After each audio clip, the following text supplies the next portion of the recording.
mám pocit, že to je základný formujúci vzťah vôbec pre pohľad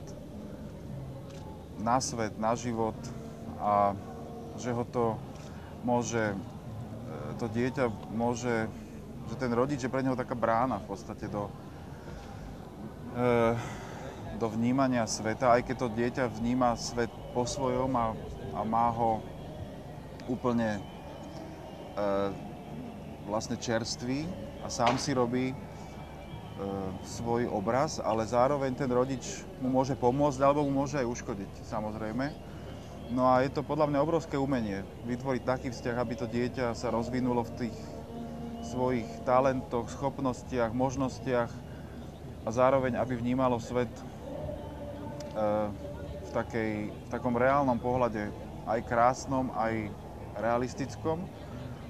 No a mám pocit, že my sa to teraz s mojou manželkou učíme, lebo proste tie malé deti, je to taký vzťah vzájomný, že ja mám pocit, že znova prežívam svoje detstvo cez ich detstvo a zároveň sa ako keby nanovo učím vidieť svet ich očami. Čiže nikdy to nie je také, že my ich k niečomu len vedieme a my ich učíme niečomu, ale my sa od nich učíme vzájomne. Je to proste, nakoniec čak je to už v starých knihách napísané, že buďte ako deti a mám pocit, že to je úžasná pravda v tomto zmysle. A ten ich pohľad, ten ich svet je čistý a nelimitovaný. Je limitovaný len šírkou v podstate našej lásky alebo našeho vzťahu k ním a oni sa v ňom cítia bezpečne,